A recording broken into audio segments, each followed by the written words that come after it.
মানুষের একটি সমস্যা আছে যে মানুষ সাফল্যকে মাপতে থাকেন, লক্ষ্যপ্রাপ্তিকে মাপতে থাকেন এবং তার তুলনা করতে থাকেন যে ও এত কিছু পেল আর আমি পেলাম না, ওর কাছে এত কিছু আছে কিন্তু আমার কাছে নেই। এই তুলনা করার জন্য ওনারা দুঃখী হয়ে পড়েন, নিরাশ হয়ে পড়েন। তাই আমি একটা প্রশ্ন করছি যে এটা কি উচিত? এই সংসারে আপনি কি নিয়ে তুলনা করবেন, যেখানে সূর্যদেব চন্দ্রমা দুজনেই আছেন, দুজনেই হলেন বিশেষ, দুজনেই নিজ নিজ সময়ে উদিত হন। এদের মধ্যে একজন না থাকলে তাহলে আমাদের জীবন কঠিন হয়ে পড়বে। ঠিক সেইভাবেই আপনি যদি একটা বড় রেখা অঙ্কন করেন তাহলে অন্য রেখাটি ছোট হয়ে পড়ে না, সে তেমনই থাকে যেমনটা সে ছিল। আপনার অস্তিত্ব কখনো ছোট বা বড় হতে পারে না। শুধু তুলনা করার জন্য আপনার এটা মনে হতে পারে। যদি আপনি যুদ্ধ করতে চান আপনার তলোয়ারের প্রয়োজন পড়বে। যদি বস্ত্র তৈরি করতে চান এত বড় তলোয়ার দিয়ে কিছুই হবে না, তখন প্রয়োজন পড়বে একটা ছোট্ট সূচের। তাই তুলনা করবেন না, না নিজেকে ছোট মনে করবেন না অন্য কাউকে। সবার সাথে সহযোগিতা করুন, আর যদি তুলনা করতেই হয় নিজের সাথে করুন যে কাল আমি কেমন ব্যক্তি ছিলাম, আজ কি তার থেকে শ্রেষ্ঠ হয়ে উঠতে পেরেছি। ভেবে দেখুন ভবিষ্যতে গিয়ে আপনি কতটা শ্রেষ্ঠ ব্যক্তি হতে পারেন। আসুন আমার সাথে ভালোবেসে বলুন রাধা রাধা। বস্ত্র আমাদের সকলের প্রিয়, এটা আমাদের জীবনযাপনের জন্য প্রয়োজনীয়। আমরা সবসময় চেষ্টা করি সেই বস্ত্র পরতে যা পরলে আমাদের দেখতে ভালো লাগে। কিন্তু কখনো এই কথা ভেবে দেখেছেন যে কিছু বস্ত্র যদি স্বচ্ছ হয় তাহলে তা পুরনো হলেও দেখতে ভালো লাগে? ঠিক তেমনি যেমন কোনো খাবার যদি মশলাদার না হয়, অত্যন্ত সুস্বাদু নাও হয়, কিন্তু যদি তা গরম হয়, টাটকা হয়, তাহলে খেতে ভালোই লাগে। ঠিক সেইভাবেই যদি কোনো ব্যক্তি সুন্দর নাও হয় কিন্তু তার কথা খুবই মধুর হয়, তাহলে সেই ব্যক্তি সকলের প্রিয় হয়। কোনো ব্যক্তি যদি ধনবান নাও হন কিন্তু তিনি যদি গুণী হন, তাহলে এই সংসারে সম্মান লাভ করেন। সেই জন্য কখনো এই বিষয়ে দুঃখ পাবেন না যে আপনার কাছে ভৌতিক স্বাচ্ছন্দ্য নেই। আপনার কাছে সব থেকে বড় বস্তু, সব থেকে মূল্যবান বস্তু যেটা আছে সেটা হলো আপনার আত্মা, আপনার মন, আপনার বিচারধারা, আপনার গুণ, আপনার কথা। এগুলো সবসময় শুভ রাখুন এবং সবসময় নিজের সাথে রাখুন। এই জীবন সফল হবে এবং প্রেমময় হয়ে বলে উঠবে রাধা রাধা। নন্দ বাবাও খেলার ছলে খুব বড় বড় শিক্ষা দিতেন। অনেকদিন আগেকার কথা, বাবা আমার জন্য একটা মানচিত্র নিয়ে এলেন। এটা ছিল জম্বুদ্বীপের মানচিত্র, ঠিক যেন একটা ধাঁধা যা টুকরো টুকরো করে বিভিন্ন দিকে ছড়ানো, যেগুলোকে আমায় জুড়তে হতো।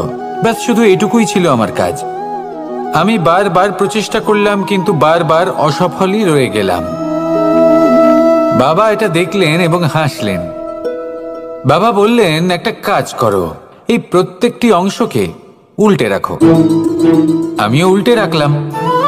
তারপরে দেখলাম প্রত্যেক অংশে মানুষের শরীরের কোনো না কোনো অংশ চিহ্নিত। কোথাও হাত আছে, পা আছে, কোথাও মুখ আছে। বাবা বললেন যে এবার এটা জুড়তে চেষ্টা করো। আমিও জুড়ে দিলাম। মানুষের মানচিত্র পূর্ণ হলো। এবার বাবা বললেন এটা উল্টে রাখো, মানচিত্র পূর্ণ আকার ধারণ করেছে। আমি বললাম ঠিক আছে। আমি উল্টে রাখলাম, দেখলাম জম্বুদ্বীপের মানচিত্র পূর্ণ হয়েছে। বাবা বললেন যদি দেশকে সফল করে তুলতে চাও, শক্তিশালী করতে চাও, স্থির বানাতে চাও, তাহলে সবার আগে দেশবাসীকে একত্রিত করতে শেখো। সকল সৈন্যগণ যখন একজোট হয়ে দাঁড়াবে তখন দেশের শক্তি আরো বেড়ে যাবে। শুধু তাই নয়, বাবা বললেন যদি ভালোবাসার সাথে জড়িয়ে পড়ো তাহলে পরমাত্মাও তোমার সামনে এসে দেখা দেবেন। তাহলে এটাই করুন আর আমার সাথে ভালোবেসে বলুন রাধা রাধা। ছোটবেলা থেকেই আমি গরু চড়িয়ে অভ্যস্ত, সেই জন্য সকলে আমাকে গোপাল নামে ডাকত। কিন্তু গোপাল হয়ে আমি একটা অমূল্য শিক্ষা লাভ করেছি। আমি দেখেছি যে গৌশালাতে অনেক বাছুরের মধ্যে একটি গাই তার নিজের বাছুরকে অবশ্যই চিনে ফেলে। যেখানে সমস্ত বাছুর একই রকম দেখতে এবং প্রত্যেকের স্বরও সমান, তারপরেও সকল বাছুরের মধ্যে নিজের বাছুরকে ঠিক চিনতে পেরে যায় এবং তার সাথেই থাকে। ঠিক এইরকমই কিছুটা হয় আমাদের কর্ম এবং তার কর্মফল। আপনি সবার মাঝে থেকেও কোনো কর্ম যদি করেন, সেই কর্মফল সবার মধ্যে আপনাকে চিনে ফেলবে এবং আপনার সাথেই থাকবে।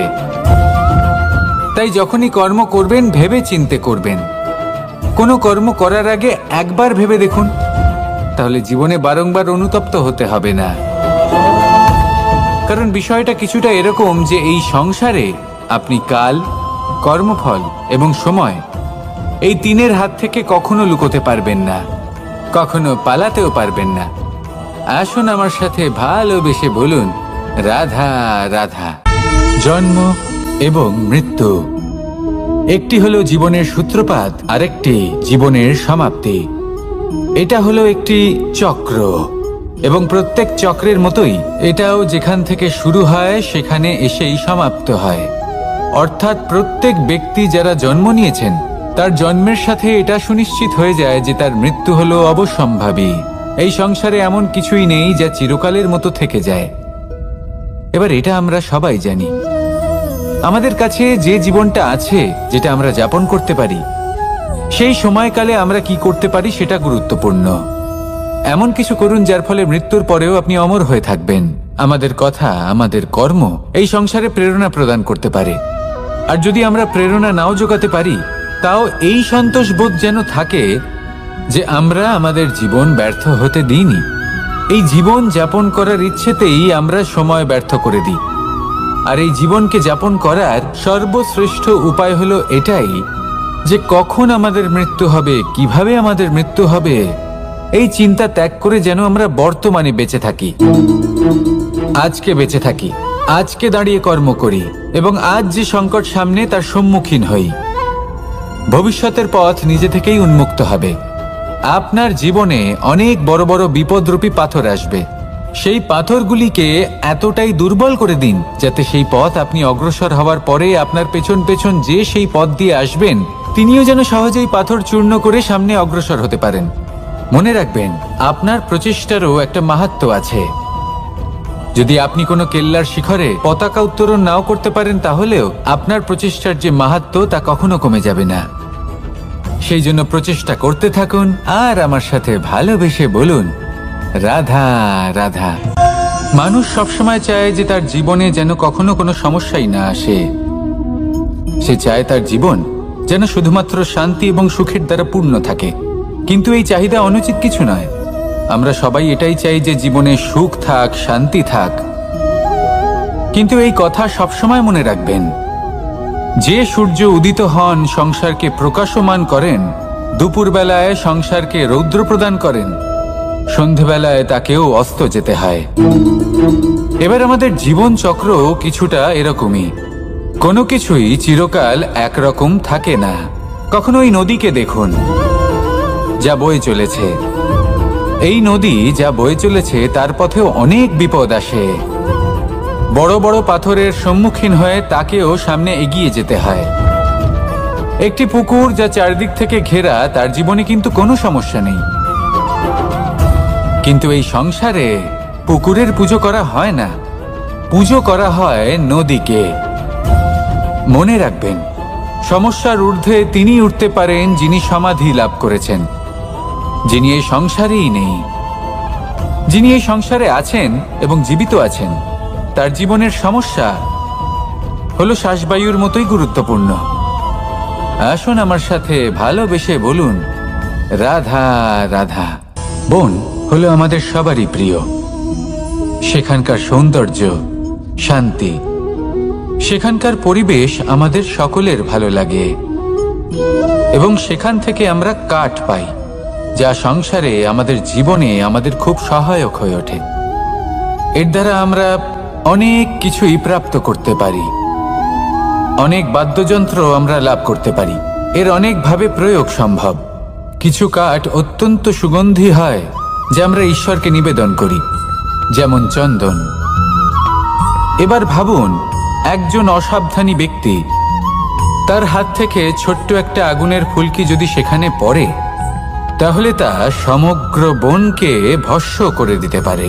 আর যখন এই আগুন ছড়িয়ে পড়ে তখন তা কাউকে রেহাই দেয় না। অন্য বৃক্ষকে নয়, পাতাকে নয়, ফলকে নয়, কাঁটাকে নয়, কাউকে নয়, পথে যাকে পায় তাকেই ভস্ম করে দেয়। এই ছোট্ট আগুনের ফুলকি। কিন্তু এই ছোট্ট আগুনের ফুলকি সবার আগে কাকে ভস্ম করে? সেই সকল ছোট ছোট শুকনো পাতা, সেই ছোট ছোট গাছের ডাল। ঠিক সেইভাবেই আপনার জীবনে একজন খারাপ ব্যক্তি এসে হয়তো আপনার সমগ্র জীবন ধ্বংস করে দিতে পারে। আর আপনার এই জীবনে এই ছোট ছোট শুকনো পাতা এবং এই ছোট ছোট শুকনো কাঠ আপনার ছোট ছোট স্বার্থ। আপনার স্বার্থের দ্বারা এই অশুভ ব্যক্তি আপনার মনে অশুভ আবেগ বাড়িয়ে তুলবে এবং আস্তে আস্তে আপনার জীবন শেষ করে দিতে পারে। তাই মনে রাখবেন, এই জীবন অমূল্য। আপনি হলেন অমূল্য। এই জীবন যাপন করুন এবং এই জীবনের কাছে পৌঁছানোর দ্বার আর কোথাও নেই, আপনার কাছেই আছে। আপনার মনে, আপনার বিবেকে, আপনার দৃষ্টিভঙ্গিতে, আপনার ভাবনাতেই আছে। এই দ্বারকে খুলুন। জীবন সফল হবে আর ভালোবেসে বলবে, রাধা রাধা। কথায় আছে যে স্বপ্ন এবং লক্ষ্য হলো একটি মুদ্রারই দুটি দিক। যতক্ষণ না স্বপ্ন দেখছেন ততক্ষণ বুঝবেন কি করে আপনার লক্ষ্য কি। স্বপ্ন দেখে যদি নিজের লক্ষ্য বুঝতে পারেন, সেটা পেতে চান, তবেই সেটা লাভ করতে পারবেন। কিন্তু স্বপ্ন এবং লক্ষ্য এই দুইয়ের মধ্যে একটা ভারসাম্য রয়েছে, যেটা বজায় রাখা প্রয়োজনীয়। একে আমরা বলে থাকি পরিশ্রম। দেখুন, যদি আপনি স্বপ্ন দেখতে চান তাহলে পরিশ্রম ত্যাগ করে নিদ্রা লাভ প্রয়োজন। কিন্তু যদি আপনি লক্ষ্য লাভ করতে চান তাহলে আপনাকে নিদ্রা ত্যাগ করে পরিশ্রম করতে হবে। তাই আলস্য ত্যাগ করুন এবং সিদ্ধান্ত নিন যে আপনি কি চান। আপনার জীবনের এই তুলাদণ্ডে স্বপ্নের পাল্লা ভারী হওয়া প্রয়োজন নাকি লক্ষ্যের? আমার মতে এই দুইয়ের মধ্যে যদি ভারসাম্য বজায় রাখেন তবে পথ নিজে থেকেই সামনে আসবে। শুধু সেই পথে অগ্রসর হতে থাকুন এবং আমার সাথে ভালোবেসে বলুন, রাধা রাধা। আমরা সবাই জীবনে সুখ লাভ করতে চাই। শুধু জীবনে কেন, জীবনের পরেও আমরা সুখ লাভ করতে চাই। আমরা সকলে স্বর্গের কামনা করি। কিন্তু খুব সহজ একটা কথা, যদি আপনি স্বর্গ লাভ করতে চান তাহলে প্রথমে মৃত্যু লাভ করতে হবে। আপনি যদি প্রাণই না দেন তাহলে আপনি স্বর্গ লাভ কিভাবে করবেন, তাই না? শুধু এই ছোট্ট একটা বিষয় দ্বারা আমরা জীবনে অনেক কিছুই শিখতে পারি। যদি আপনার কোনো লক্ষ্য থাকে, কোনো মনোবাঞ্ছিত স্থান থাকে, কোনো বড় কাজ আপনি করতে চান, তাহলে সেই সবই হবে। কিন্তু শুধুমাত্র কামনা করলে হবে না, আপনাকে কর্ম করতে হবে। নিরন্তর প্রয়াস, পরিশ্রম, পথ খুঁজতে হবে, সামনে অগ্রসর হতে হবে। কখনো অসফল হলে তার কারণ খুঁজতে হবে, বিপদের সম্মুখীন হতে হবে, অন্তর থেকে নিজের শক্তি বাড়িয়ে তুলতে হবে। তবেই আপনি নিজের লক্ষ্য লাভ করতে পারবেন, মনোবাঞ্ছিত স্থান পাবেন। মহান নদী গঙ্গা একটি বিন্দু দ্বারা শুরু হয়, ধীরে ধীরে অগ্রসর হয়। কোনো পাথরে ধাক্কা খেলেও সে থামে না, বরং এগোতেই থাকে। তারপরেই সে মহান নদী গঙ্গা হয়ে উঠতে পারে। পরিশ্রম করুন, লক্ষ্য লাভ করুন, আর আমার সাথে ভালোবেসে বলুন, রাধা রাধা। এই সংসারে তিন ধরনের আবেগ অত্যন্ত গুরুত্বপূর্ণ, যা প্রত্যেক মানুষের জীবনে থাকে। প্রথমটা হলো আনন্দ, যা আমরা সবাই লাভ করতে চাই। দ্বিতীয় হলো ক্রোধ। এটা তখনই আসে যখন আমরা আমাদের উপর নিয়ন্ত্রণ হারাই বা কোনো পরিস্থিতি আমাদের প্রতিকূল হয়ে থাকে। তৃতীয় হলো দুঃখ। এই দুঃখ তখনই আসে যখন কোনো একটা পরিস্থিতি আমাদের মনের মতো হয় না, বা আমাদের প্রিয়জন আমাদের বুঝতে পারেন না। আমরা অমূল্য কিছু হারিয়ে ফেলি, তখন এই দুঃখ আমাদের হৃদয়ে আশ্রয় নেয়। এই তিন আবেগ হলো এমন যে আমাদের জীবনে আসতে এবং যেতে থাকবে। কিন্তু এই তিনটি আবেগের বিষয়ে কোন কথাটা মনে রাখতে হবে সেটা শুনুন। যখনই আপনি আনন্দে থাকবেন, প্রতিশ্রুতি দেবেন না, কারণ যখন মানুষ আনন্দে থাকেন তখন তিনি নিজের বিবেক বোধ হারিয়ে ফেলেন। দ্বিতীয়ত, যখনই আপনি ক্রুদ্ধ হবেন, উত্তর দেবেন না, কারণ ক্রোধের বশে যে উত্তরই দেবেন সেটা শুভ হবে না। তৃতীয়ত, যখনই আপনি দুঃখী থাকবেন, কোনো সিদ্ধান্ত নেবেন না, তখন নিজের মনের ওপর, নিজের কর্মের ওপর, নিজের ওপর নিয়ন্ত্রণ রাখতে চেষ্টা করুন। যদি এই তিনটি আবেগের ক্ষেত্রে এই জিনিসগুলো মনে রাখেন, তাহলে জীবনে কখনো আক্ষেপ করবেন না। আসুন আমার সাথে ভালোবেসে বলুন, রাধা রাধা। আমাদের মধ্যে বেশিরভাগ মানুষ কোনো না কোনো মহাশক্তির উপস্থিতিকে বিশ্বাস করেন। আমরা মনে করি যে এ হলো সেই মহাশক্তি যার প্রভাব, যার কৃপা চিরকাল আমাদের উপর বজায় থাকে। আমাদের কর্মের ওপর, কর্মফলের ওপর চিরকাল তার দৃষ্টি থাকে। আমাদের মধ্যে কেউ একে ঈশ্বর মনে করেন, কেউ বা প্রকৃতি মনে করেন, বা কেউ কোনো গৃহপালিত পশুর মধ্যে মহাশক্তির দর্শন লাভ করেন, বা কেউ কোনো বস্তুর মধ্যে। প্রত্যেকের নিজস্ব বিশ্বাস আছে, কিন্তু সেই শক্তির থেকে আশীর্বাদ লাভের জন্য বা কোনো ইচ্ছে পূরণের জন্য আমরা কখনো না কখনো মন্দিরে যাই। এই মন্দির শব্দের সূত্রপাত কিভাবে, আগে সেটা বুঝে নেওয়া যাক। মন্দির এই শব্দের আরম্ভ হলো মনের দ্বারা, কিন্তু বেশিরভাগ মানুষ যখনই মন্দিরে যান কোনো ইচ্ছে পূরণের জন্য বা ইচ্ছে পূরণ হওয়ার পরে ধন্যবাদ দেওয়ার জন্য, তখন তিনি শুধুমাত্র শারীরিকভাবে সেখানে উপস্থিত থাকেন। তার মন তো সাংসারিক কাজের মধ্যেই ঘোরাফেরা করতে থাকে, তাই না? তাহলে বলুন, এর অর্থ কি? যদি আপনি মন্দিরে নিজের মনকেই না নিয়ে যান, তাহলে তার কি লাভ হবে? মন্দিরে গিয়ে নিজের মনকে ঈশ্বরের চরণে পূর্ণরূপে সমর্পণ করুন। নিজের মন থেকে ঈশ্বরের আরাধনা করুন, আর এই মন থেকেই বলুন, রাধা রাধা। মানুষ শুধুমাত্র দুই ধরনের ব্যক্তির সামনেই নত হন। একজন হলেন তিনি যাকে তিনি সম্মান করেন, আর আরেকজন যাকে তিনি ভয় পান। এবার কোনো ব্যক্তি যদি আপনার সামনে নত হন, তাহলে তার পেছনের কারণ কি? আপনার প্রতি সম্মান নাকি আপনার প্রতি ভয়? সেটা আপনাকেই বুঝতে হবে। যদি আপনি এমন মনে করেন যে তাতে কি যায় আসে, ভয় হোক বা সম্মান, কেউ আমার সামনে নত তো হচ্ছেন, যদি এটা আপনার চিন্তা ভাবনা হয়, তাহলে আপনাকে মনে করিয়ে দিই, এই সময় বদলাতে বেশি সময় লাগে না। আজ যে ব্যক্তি আপনাকে দেখে ভয় পাচ্ছে, কাল এই ভয়ের সমাপ্তিও ঘটতে পারে। আবার এমনও হতে পারে যে তার কাছে অত্যধিক শক্তি চলে এলো। অনেক কিছুই হতে পারে।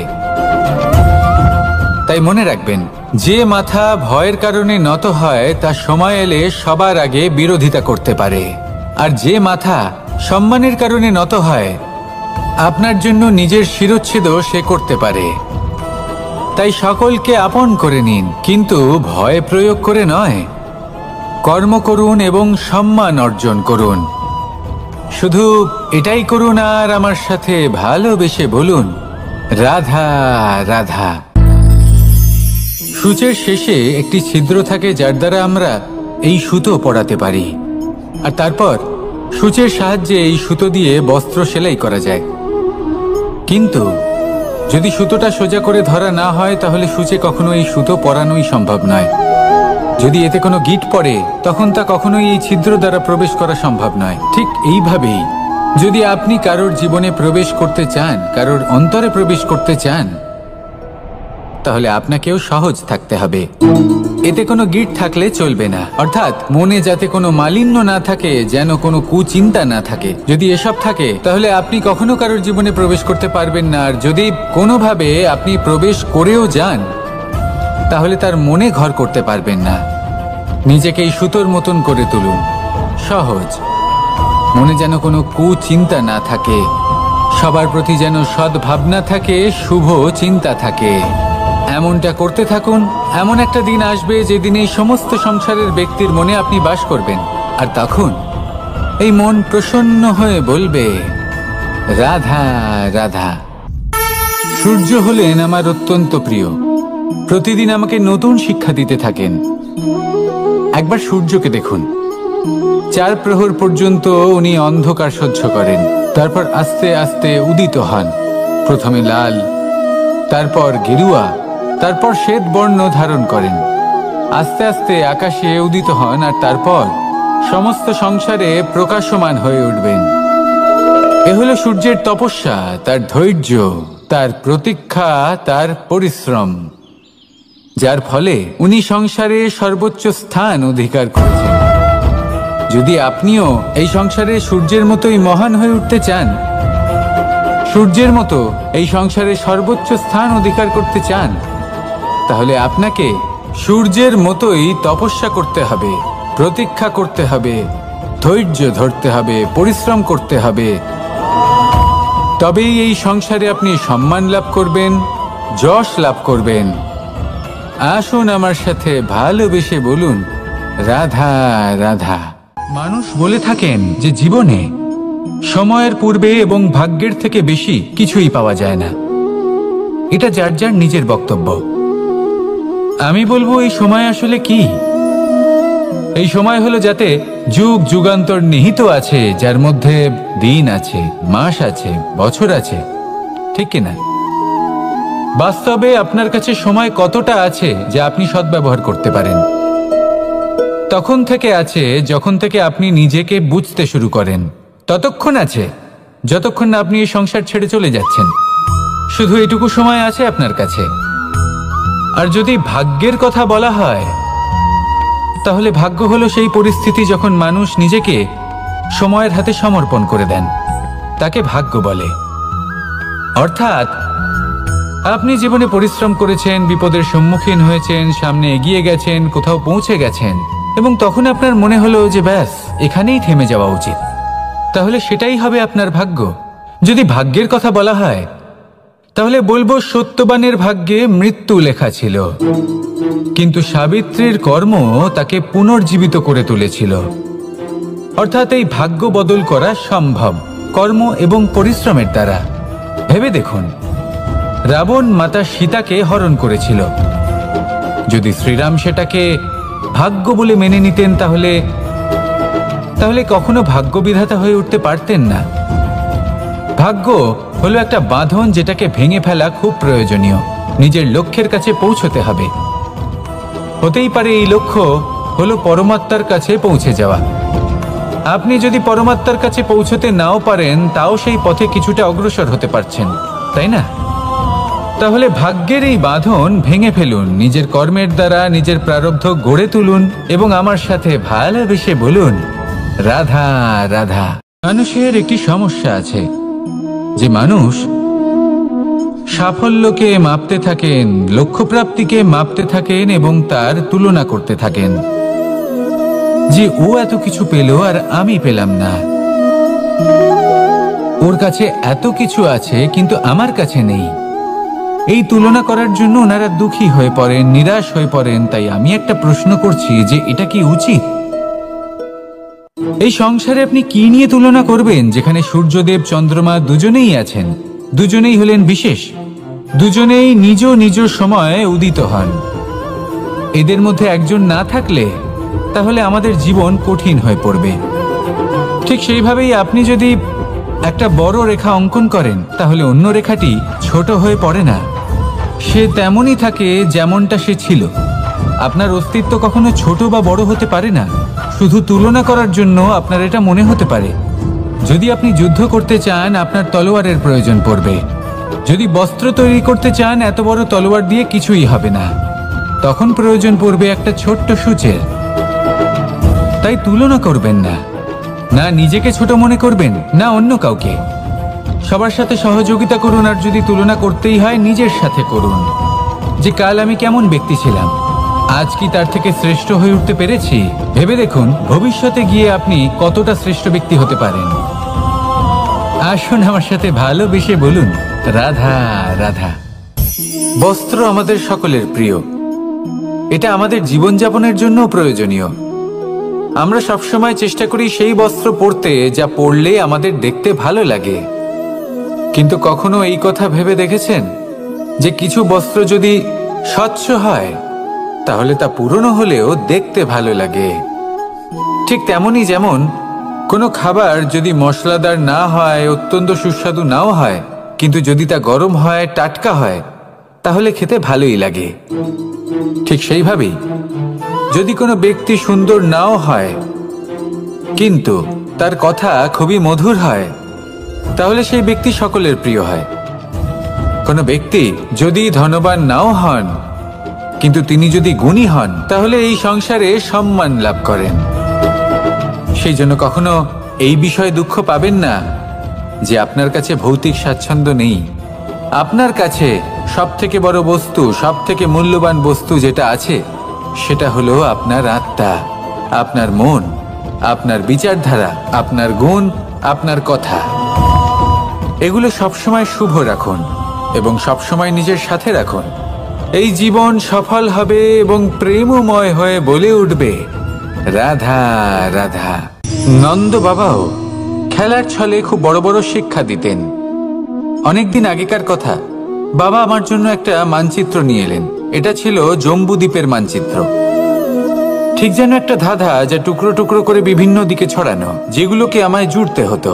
ব্যাস শুধু এটুকুই ছিল আমার কাজ। আমি বারবার প্রচেষ্টা করলাম কিন্তু বারবার অসফলই রয়ে গেলাম। বাবা এটা দেখলেন এবং হাসলেন। বাবা বললেন, একটা কাজ করো, এই প্রত্যেকটি অংশকে উল্টে রাখো। আমিও উল্টে রাখলাম। তারপরে দেখলাম প্রত্যেক অংশে মানুষের শরীরের কোনো না কোনো অংশ চিহ্নিত। কোথাও হাত আছে, পা আছে, কোথাও মুখ আছে। বাবা বললেন যে এবার এটা জুড়তে চেষ্টা করো। আমিও জুড়ে দিলাম। মানুষের মানচিত্র পূর্ণ হলো। এবার বাবা বললেন এটা উল্টে রাখো, মানচিত্র পূর্ণ আকার ধারণ করেছে। আমি বললাম ঠিক আছে। আমি উল্টে রাখলাম, দেখলাম জম্বুদ্বীপের মানচিত্র পূর্ণ হয়েছে। বাবা বললেন, যদি দেশকে সফল করে তুলতে চাও, শক্তিশালী করতে চাও, স্থির বানাতে চাও, তাহলে সবার আগে দেশবাসীকে একত্রিত করতে শেখো। সকল সৈন্যগণ যখন একজোট হয়ে দাঁড়াবে তখন দেশের শক্তি আরো বেড়ে যাবে। শুধু তাই নয়, বাবা বললেন যদি ভালোবাসার সাথে জড়িয়ে পড়ো তাহলে পরমাত্মাও তোমার সামনে এসে দেখা দেবেন। তাহলে এটাই করুন আর আমার সাথে ভালোবেসে বলুন রাধা রাধা। ছোটবেলা থেকেই আমি গরু চড়িয়ে অভ্যস্ত, সেই জন্য সকলে আমাকে গোপাল নামে ডাকত। কিন্তু গোপাল হয়ে আমি একটা অমূল্য শিক্ষা লাভ করেছি। আমি দেখেছি যে গৌশালাতে অনেক বাছুরের মধ্যে একটি গাই তার নিজের বাছুরকে অবশ্যই চিনে ফেলে। যেখানে সমস্ত বাছুর একই রকম দেখতে এবং প্রত্যেকের স্বরও সমান, তারপরেও সকল বাছুরের মধ্যে নিজের বাছুরকে ঠিক চিনতে পেরে যায় এবং তার সাথেই থাকে। ঠিক এইরকমই কিছুটা হয় আমাদের কর্ম এবং তার কর্মফল। আপনি সবার মাঝে থেকেও কোনো কর্ম যদি করেন, সেই কর্মফল সবার মধ্যে আপনাকে চিনে ফেলবে এবং আপনার সাথেই থাকবে। তাই যখনই কর্ম করবেন ভেবে চিন্তে করবেন। কোনো কর্ম করার আগে একবার ভেবে দেখুন, তাহলে জীবনে বারংবার অনুতপ্ত হতে হবে না। কারণ বিষয়টা কিছুটা এরকম যে এই সংসারে আপনি কাল, কর্মফল এবং সময়, এই তিনের হাত থেকে কখনো লুকোতে পারবেন না, কখনো পালাতেও পারবেন না। আসুন আমার সাথে ভালোবেসে বলুন রাধা রাধা। জন্ম এবং মৃত্যু, একটি হলো জীবনের সূত্রপাত, আরেকটি জীবনের সমাপ্তি। এটা হলো একটি চক্র এবং প্রত্যেক চক্রের মতোই এটাও যেখান থেকে শুরু হয় সেখানে এসেই সমাপ্ত হয়। অর্থাৎ প্রত্যেক ব্যক্তি যারা জন্ম নিয়েছেন তার জন্মের সাথে এটা সুনিশ্চিত হয়ে যায় যে তার মৃত্যু হলো অবশ্যম্ভাবী। এই সংসারে এমন কিছুই নেই যা চিরকালের মতো থেকে যায়। এবার এটা আমরা সবাই জানি। আমাদের কাছে যে জীবনটা আছে, যেটা আমরা যাপন করতে পারি, সেই সময়কালে আমরা কি করতে পারি সেটা গুরুত্বপূর্ণ। এমন কিছু করুন যার ফলে মৃত্যুর পরেও আপনি অমর হয়ে থাকবেন। আমাদের কথা, আমাদের কর্ম এই সংসারে প্রেরণা প্রদান করতে পারে। আর যদি আমরা প্রেরণা নাও জোগাতে পারি, তাও এই সন্তোষ বোধ যেন থাকে যে আমরা আমাদের জীবন ব্যর্থ হতে দিইনি। এই জীবন যাপন করার ইচ্ছেতেই আমরা সময় ব্যর্থ করে দিই। আর এই জীবনকে যাপন করার সর্বশ্রেষ্ঠ উপায় হলো এটাই যে কখন আমাদের মৃত্যু হবে, কিভাবে আমাদের মৃত্যু হবে, এই চিন্তা ত্যাগ করে যেন আমরা বর্তমানে বেঁচে থাকি, আজকে বেঁচে থাকি, আজকে দাঁড়িয়ে কর্ম করি এবং আজ যে সংকট সামনে তার সম্মুখীন হই। ভবিষ্যতের পথ নিজে থেকেই উন্মুক্ত হবে। আপনার জীবনে অনেক বড় বড় বিপদরূপী পাথর আসবে। সেই পাথরগুলিকে এতটাই দুর্বল করে দিন যাতে সেই পথ আপনি অগ্রসর হওয়ার পরে আপনার পেছন পেছন যে সেই পথ দিয়ে আসবেন তিনিও যেন সহজেই পাথর চূর্ণ করে সামনে অগ্রসর হতে পারেন। মনে রাখবেন, আপনার প্রচেষ্টারও একটা মাহাত্ম্য আছে। যদি আপনি কোনো কেল্লার শিখরে পতাকা উত্তোলন নাও করতে পারেন, তাহলেও আপনার প্রচেষ্টার যে মাহাত্ম্য তা কখনো কমে যাবে না। সেই জন্য প্রচেষ্টা করতে থাকুন আর আমার সাথে ভালোবেসে বলুন, রাধা রাধা। মানুষ সবসময় চায় যে তার জীবনে যেন কখনো কোনো সমস্যাই না আসে। সে চায় তার জীবন যেন শুধুমাত্র শান্তি এবং সুখের দ্বারা পূর্ণ থাকে। কিন্তু এই চাহিদা অনুচিত কিছু নয়। আমরা সবাই এটাই চাই যে জীবনে সুখ থাক, শান্তি থাক। কিন্তু এই কথা সবসময় মনে রাখবেন, যে সূর্য উদিত হন সংসারকে প্রকাশমান করেন, দুপুরবেলায় সংসারকে রৌদ্র প্রদান করেন, সন্ধেবেলায় তাকেও অস্ত যেতে হয়। এবার আমাদের জীবন চক্র কিছুটা এরকমই। কোনো কিছুই চিরকাল একরকম থাকে না। কখনো এই নদীকে দেখুন যা বয়ে চলেছে। এই নদী যা বয়ে চলেছে তার পথেও অনেক বিপদ আসে। বড় বড় পাথরের সম্মুখীন হয়ে তাকেও সামনে এগিয়ে যেতে হয়। একটি পুকুর যা চারদিক থেকে ঘেরা, তার জীবনে কিন্তু কোনো সমস্যা নেই। কিন্তু এই সংসারে পুকুরের পুজো করা হয় না, পুজো করা হয় নদীকে। মনে রাখবেন, সমস্যার ঊর্ধ্বে তিনি উঠতে পারেন যিনি সমাধি লাভ করেছেন, যিনি এই সংসারেই নেই। যিনি এই সংসারে আছেন এবং জীবিত আছেন, তার জীবনের সমস্যা হলো শ্বাসবায়ুর মতোই গুরুত্বপূর্ণ। আসুন আমার সাথে ভালোবেসে বলুন, রাধা রাধা। বন হলো আমাদের সবারই প্রিয়। সেখানকার সৌন্দর্য, শান্তি, সেখানকার পরিবেশ আমাদের সকলের ভালো লাগে এবং সেখান থেকে আমরা কাঠ পাই, যা সংসারে আমাদের জীবনে আমাদের খুব সহায়ক হয়ে ওঠে। এর দ্বারা আমরা অনেক কিছুই প্রাপ্ত করতে পারি। অনেক বাদ্যযন্ত্র আমরা লাভ করতে পারি। এর অনেকভাবে প্রয়োগ সম্ভব। কিছু কাঠ অত্যন্ত সুগন্ধি হয় যা আমরা ঈশ্বরকে নিবেদন করি, যেমন চন্দন। এবার ভাবুন, একজন অসাবধানী ব্যক্তি তার হাত থেকে ছোট্ট একটা আগুনের ফুলকি যদি সেখানে পড়ে, তাহলে তা সমগ্র বনকে ভস্ম করে দিতে পারে। আর যখন এই আগুন ছড়িয়ে পড়ে, তখন তা কাউকে রেহাই দেয় না। অন্য বৃক্ষকে নয়, পাতাকে নয়, ফলকে নয়, কাঁটাকে নয়, কাউকে নয়, পথে যাকে পায় তাকেই ভস্ম করে দেয়। এই ছোট্ট আগুনের ফুলকি। কিন্তু এই ছোট্ট আগুনের ফুলকি সবার আগে কাকে ভস্ম করে? সেই সকল ছোট ছোট শুকনো পাতা, সেই ছোট ছোট গাছের ডাল। ঠিক সেইভাবেই আপনার জীবনে একজন খারাপ ব্যক্তি এসে হয়তো আপনার সমগ্র জীবন ধ্বংস করে দিতে পারে। আর আপনার এই জীবনে এই ছোট ছোট শুকনো পাতা এবং এই ছোট ছোট শুকনো কাঠ আপনার ছোট ছোট স্বার্থ।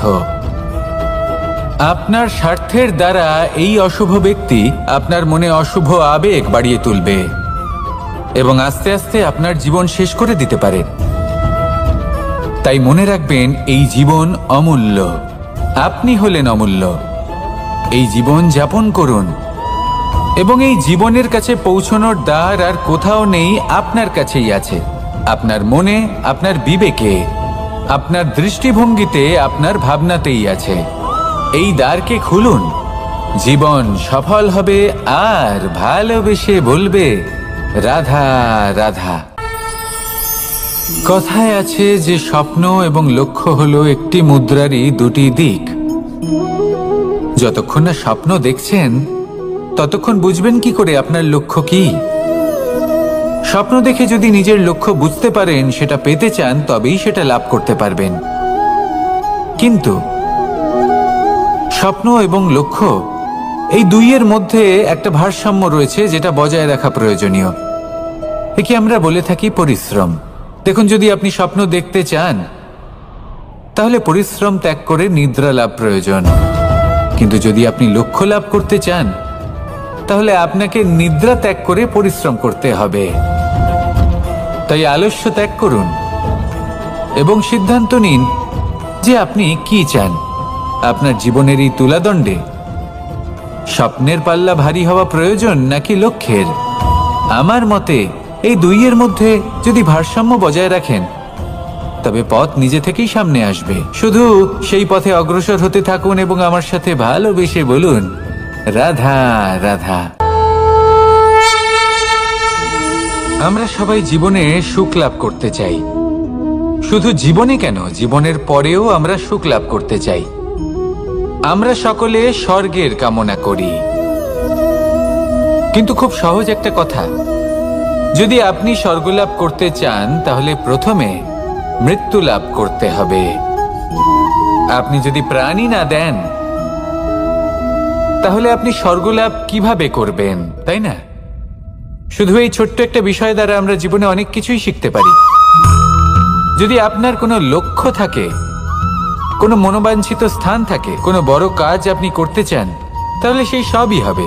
কিন্তু শুধুমাত্র কামনা করলে হবে না, আপনাকে কর্ম করতে হবে, নিরন্তর প্রয়াস, পরিশ্রম, পথ খুঁজতে হবে, সামনে অগ্রসর হতে হবে। কখনো অসফল হলে তার কারণ খুঁজতে হবে, বিপদের সম্মুখীন হতে হবে, অন্তর থেকে নিজের শক্তি বাড়িয়ে তুলতে হবে। তবেই আপনি নিজের লক্ষ্য লাভ করতে পারবেন, মনোবাঞ্ছিত স্থান পাবেন। মহান নদী গঙ্গা একটি বিন্দু দ্বারা শুরু হয়, ধীরে ধীরে অগ্রসর হয়। কোনো পাথরে ধাক্কা খেলেও সে থামে না, বরং এগোতেই থাকে। তারপরেই সে মহান নদী গঙ্গা হয়ে উঠতে পারে। পরিশ্রম করুন, লক্ষ্য লাভ করুন, আর আমার সাথে ভালোবেসে বলুন, রাধা রাধা। এই সংসারে তিন ধরনের আবেগ অত্যন্ত গুরুত্বপূর্ণ, যা প্রত্যেক মানুষের জীবনে থাকে। প্রথমটা হলো আনন্দ, যা আমরা সবাই লাভ করতে চাই। দ্বিতীয় হলো ক্রোধ। এটা তখনই আসে যখন আমরা আমাদের উপর নিয়ন্ত্রণ হারাই বা কোনো পরিস্থিতি আমাদের প্রতিকূল হয়ে থাকে। তৃতীয় হলো দুঃখ।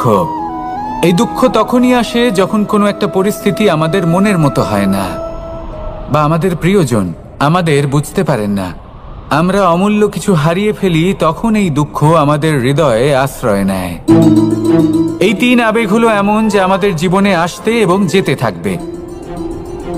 কিন্তু এই তিনটি আবেগের বিষয়ে কোন কথাটা মনে রাখতে হবে সেটা শুনুন।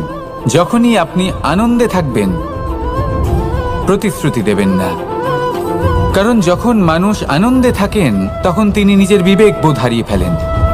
দ্বিতীয়ত, যখনই আপনি ক্রুদ্ধ হবেন, উত্তর দেবেন না, কারণ ক্রোধের বশে যে উত্তরই দেবেন সেটা শুভ হবে না।